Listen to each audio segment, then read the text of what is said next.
ॐ अथ श्री गोपाल सहस्त्रनाम स्तोत्रम्। ध्यान। कस्तूरी तिलकं ललाटपटले वक्षस्थले कौस्तुभं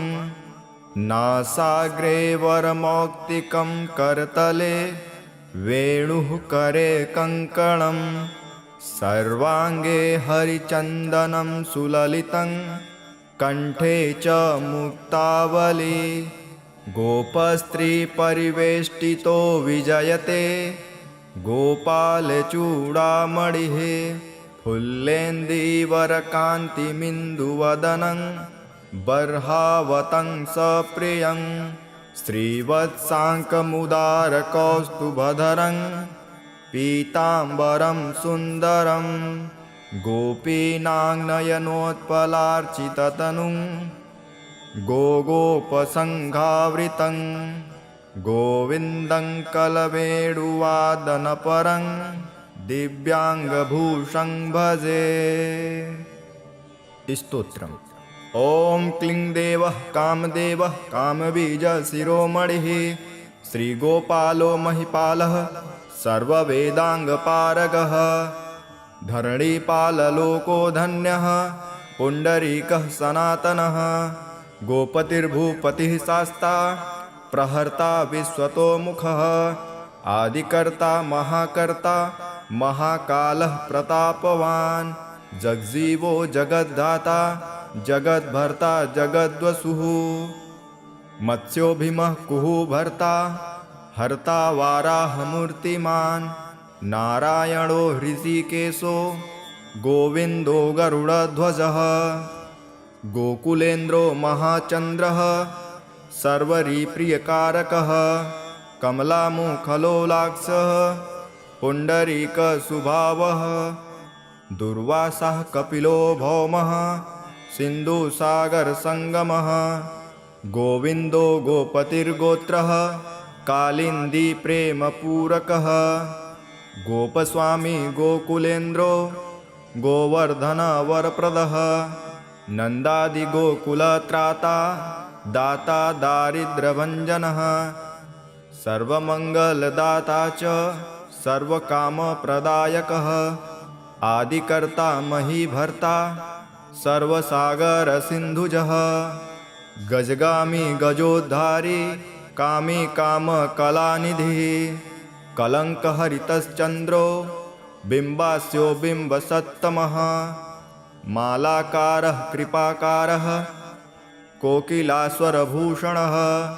रामो नीलाम्बरो देवो हलिदुर्दं मर्दनः सहस्राक्ष पुरीभेत्ता महामारी विनाशनः शिवः शिवः तमोभेत्ता बलाराति प्रपूजकः कुमारी वरदायी च वरेण्यो मिनकेतनः नरो नारायणो धीरो राधापतिरुदारधिः श्रीपतिः श्रीनिधिः श्रीमान् मापतिः प्रतिराजः वृन्दापतिः कुलग्रामी धामी ब्रह्म सनातनः रेवतीरमणो रामश्च अञ्जलश्चारुलोचनः रामायण शरीरोऽयं रामी रामः श्रियः पतिः शर्वरः शर्वरी शर्वः सर्वत्र शुभदायकः राधा राधयितो राधी राधाचित्तप्रमोदकः राधारतिसुखोपेतो राधामोहनतत्परः राधावशीकरो राधा हृदयाम्भोज षट्पदः राधालिङ्गनसम्मोहो राधानर्तनकौतुकः राधासज्जातसम्प्रीति राधाकामफलप्रदः वृन्दापतिः कौसनिधिः कोकशोकविनाशकः चन्द्रापतिश्चन्द्रपतिः चण्डकोदण्डभञ्जनः रामो दाशरथी रामो भृगवंशसमुद्भवः आत्मा रामो जितक्रोधो मोहो मोहान्धभञ्जनः वृषभानुर्भवो भावः काश्यपिः करुणानिधिः कोलाहलो हलिहाली हेलिहल्धर प्रियः राधामुखाब्जमार्तण्डो भास्करो रविजो विदुः विधिविधाता वरुणो वारुणो वरुणीप्रियः रोहिणी हृदयानन्दी वासुदेवात्मजो बली नीलाम्बरो रोहिणेयो जरासन्धवधो मलः नागो नावाम्भो विरुदो वीरः वरदो वली गोपथो विजयी विद्वान् शिपिविष्टः सनातनः परशुराम वचो ग्राही वरग्राही श्रीगालः दमघोषोपदेष्टा च रथग्राही सुदर्शनः वीरपत्नी यशस्त्राता जराव्याधि विघातकः द्वारकावासतत्त्वज्ञो हुतासनवरप्रदः यमुनावेगसंहारी नीलाम्बरधरः प्रभु विभूषरासनो धन्वी गणेशो गणनायकः लक्ष्मणो लक्षणो लक्ष्यो रक्षो वंशविनाशनः वामनो वामनीभूतो वमनो वमनारुहः यशोदानन्दनः कर्ता यमलार्जुनमुक्तिदः उलूखली महामानी दामभद्वाह्वयी समी भक्तानुकारी भगवान् केशवो जलधारकः केशिहा मधुहा मोही वृषासुरविघातकः अघासुरविनाशी च पूतना मोक्षदायकः कुब्जा विनोदि भगवान् कंसमृत्युर्महात्मखी अश्वमेघो वाजपेयो गोमेधो नरमेधवान् कंदर्पकोटिलावण्य चन्द्रकोटिसुशीतलः रविकोटिप्रतीकाशो वायुकोटिमहाबलः ब्रह्मा ब्रह्माण्डकर्ता च कमलावाक्षितः प्रदः कमलाकमलाक्षश्च कमलामुखलोलुपः कमलाव्रतधारी च कमलाभः पुरन्दरः सौभाग्याधिकचित्तोऽयं महामायी महोत्कटः तारकारिः सुरत्राता मारीचक्षोभकारकः विश्वामित्रप्रियो दान्तो रामो राजीवलोचनः लङ्काधिपकुलध्वंसी विभीषणवरप्रदः सीतानन्दकरो रामो वीरो वारिधिबन्धनः खरदूषणसंहारी साकेतपुरवासनः चन्द्रावलीपतिः कूलः केशिकंसवधोमरः माधवो मधुहा माध्वी माध्वीको मधवो मधु मुञ्जाटवीगाहमानो धेनुकारीर्धरात्मजः वंशीवटविहारी च गोवर्धनवनाश्रयः तथा तालवनोद्वेषी भाण्डीवरनशङ्खः क्रीडावर्तकथाकारी वृषभानुसुतापतिः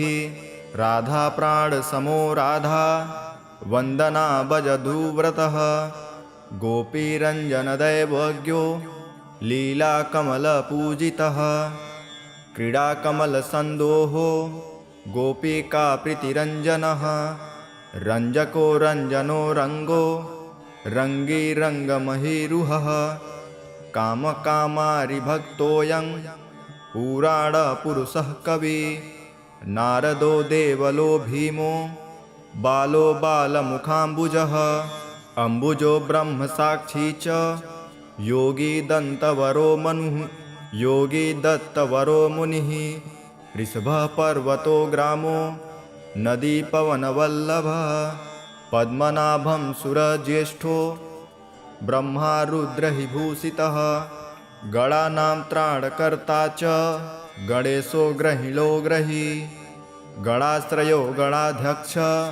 क्रोडीकृतजगत्त्रयः यादवेन्द्रो द्वारकेन्द्रो मधुरावल्लभो धुरी भ्रमरः कुन्तली कुन्ती सुरक्षी महामखी यमुना वरदाता च काश्यपस्य वरप्रदः शङ्खचूडवधो दामो गोपीरक्षणतत्परः पञ्चजन्यकरो रामी त्रिरामी वनजो जयः फाल्गुनः फाल्गुनसखो विराधवधरारकः रुक्मिणीप्राणनाथश्च सत्यभामा प्रियङ्करः कल्पवृक्षो महावृक्षो दानवृक्षो महाफलः अंकुशो भूसरो भामो भामको भ्रामको हरिः सकलः शाश्वतो वीरो यदुवंशी शिवात्मकः पद्युमो बालकर्ता च प्रहर्ता दैत्यः प्रभुः महाधनो महावीरो वनमाला विभूषणः तुलसीदाम सौभाग्यो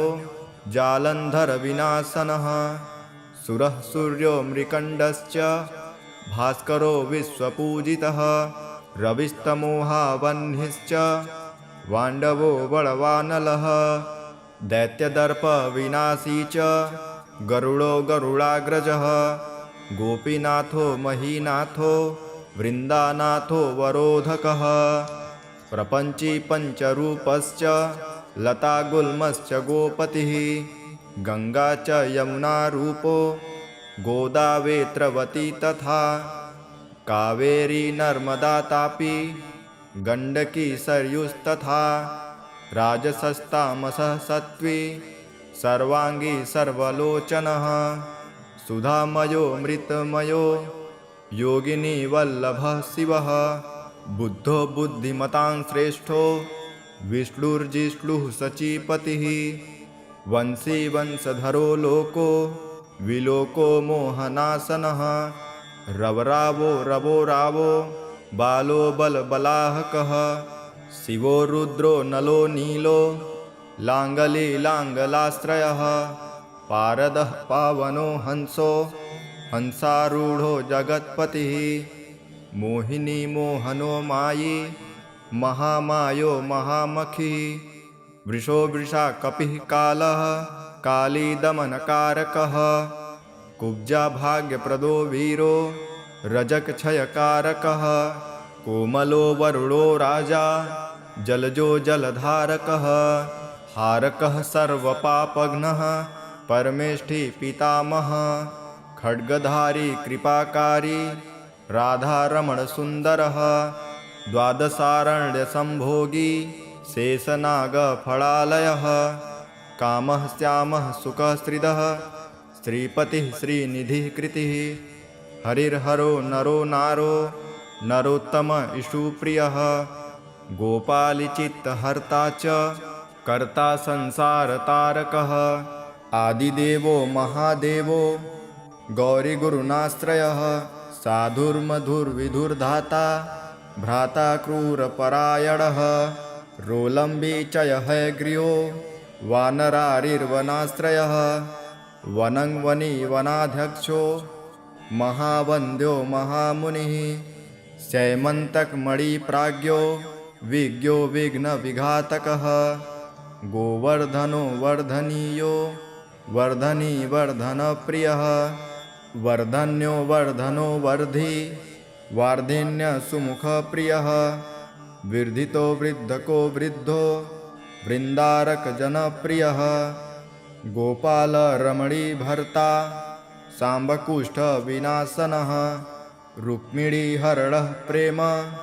प्रेमी चंद्रावलीपतिः श्रीकर्ता विश्वभर्ता च नरो नारायणो बली गणो गणपतिश्चैव दत्तात्रेयो महामुनिः व्यासो नारायणो दिव्यो भव्यो भावुकधारकः सहस्रशं शिवं भद्रं भावुकं भाविकं शुभं शुभात्मकः शुभशास्ता प्रशास्ता मेघनादः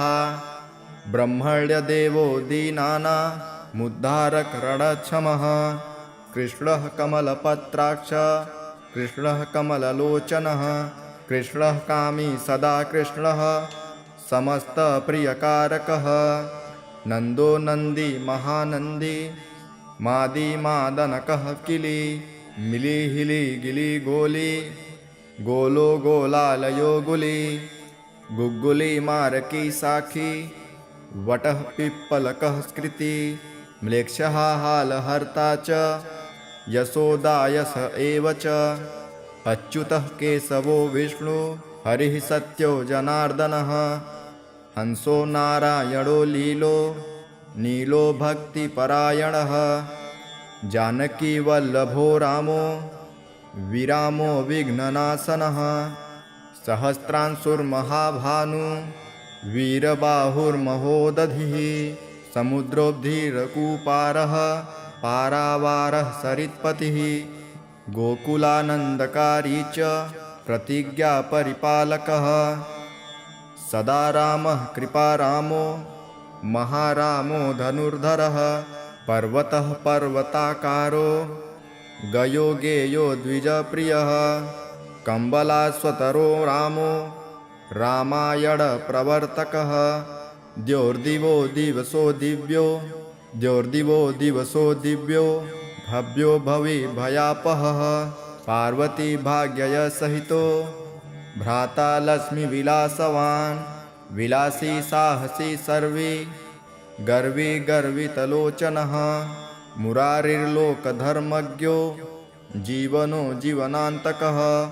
यमो यमादिर्यमनो, यामी यामविधायकः, वंशुली पांशुली पांशुः, पाण्डुअर्जुनवल्लभः, ललिता चन्द्रिका माली, माली मालाम्बुजाश्रयः, अम्बुजाक्षो महायक्षो, दक्षिश्चिन्तामणिः प्रभु, मणिर्दीर्णमणिश्चैव, केदारो वदराश्रयः,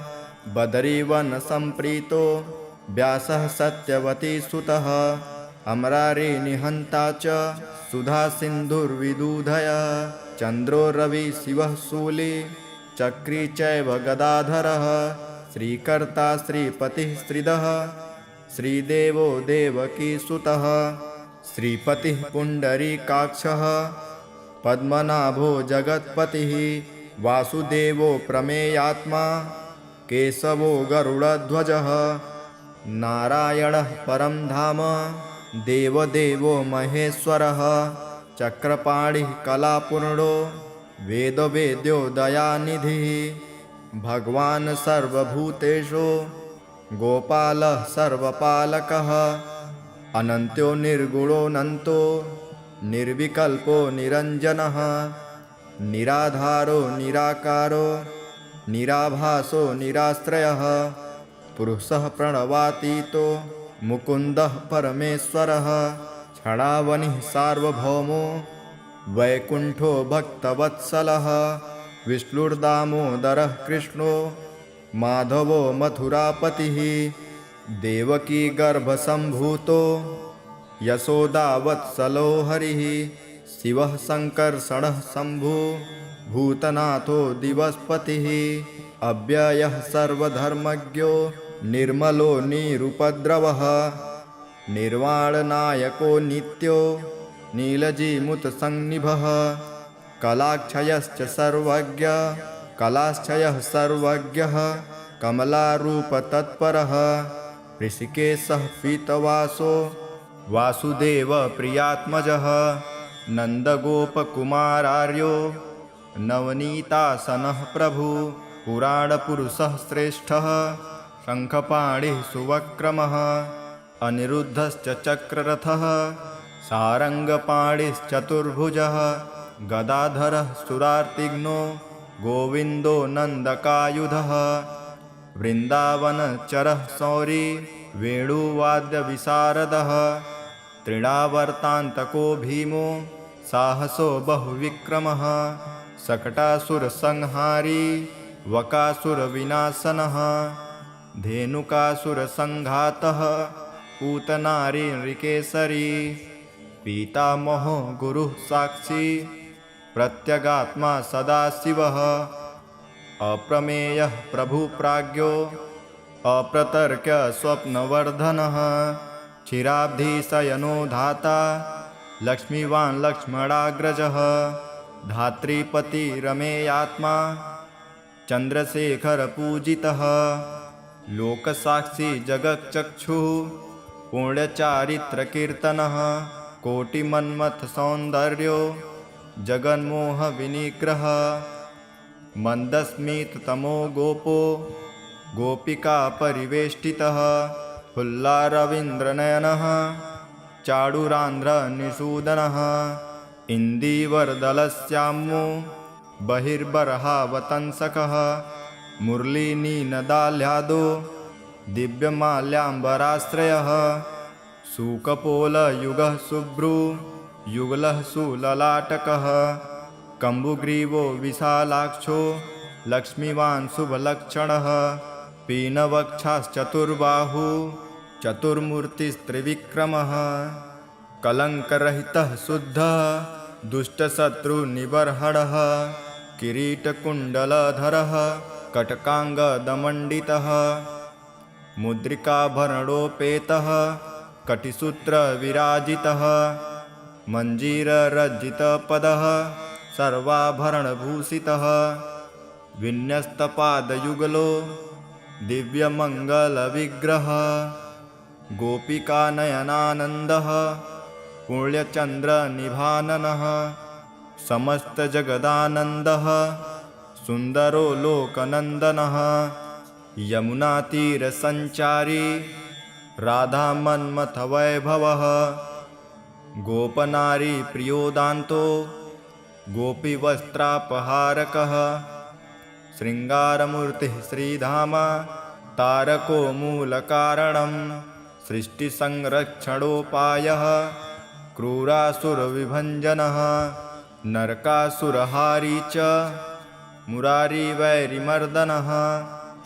आदितेयप्रियो दैत्य भीकरश्चेन्द्रुशेखरः जरासन्धकुलध्वंसी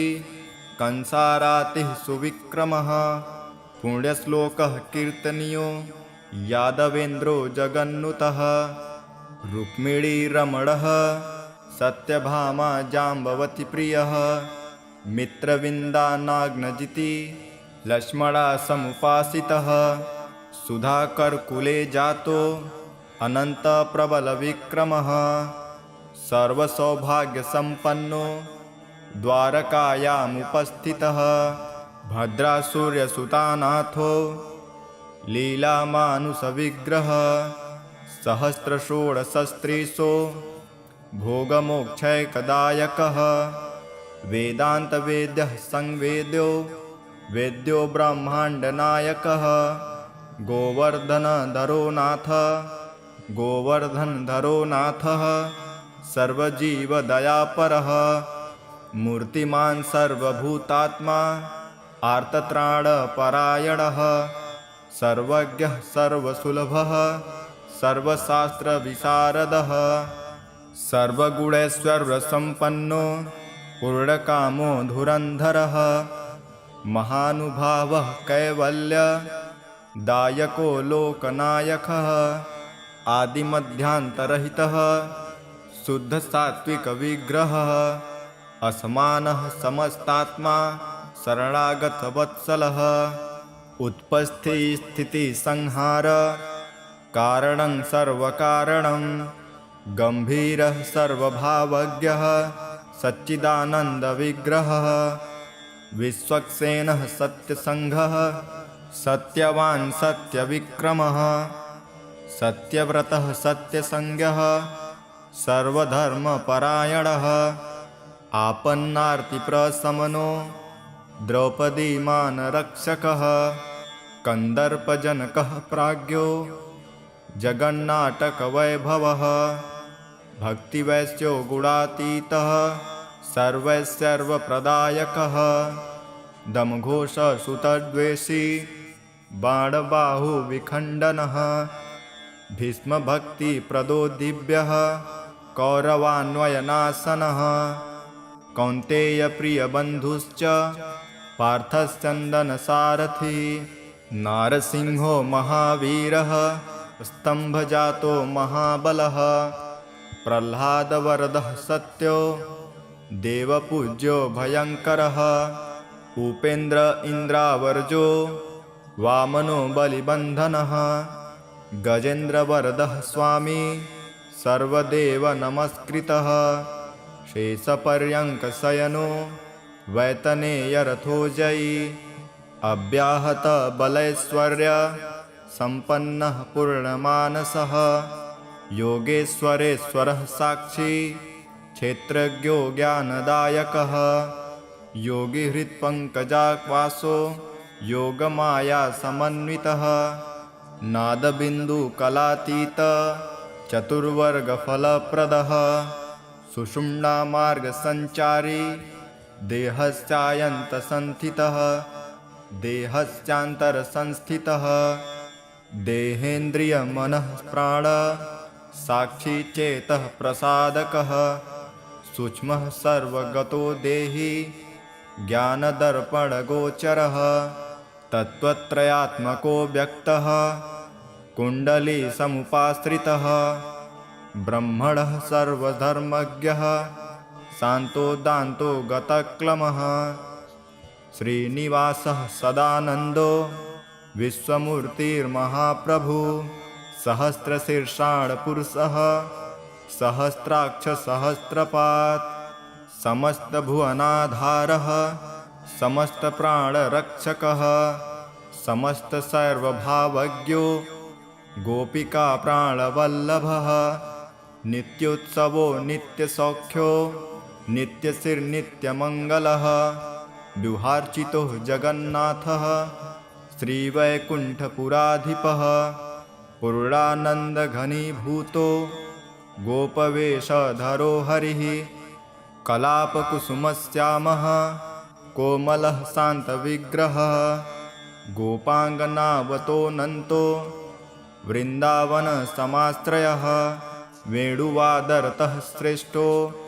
वेदानां हितकारकः बालक्रीडासमासक्तो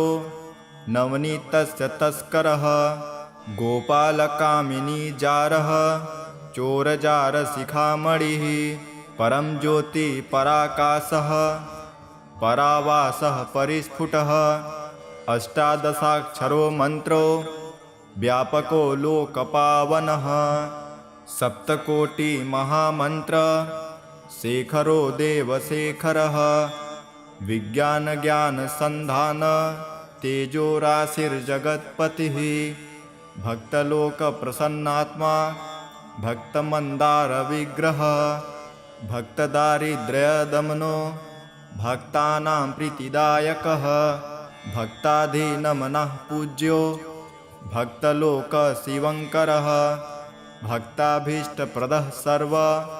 भक्ताघोगनिकृन्तनः अपारकरुणा सिन्धु भगवान् भक्ततत्परः।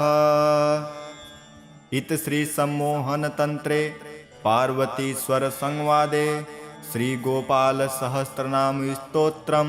सम्पूर्णम्।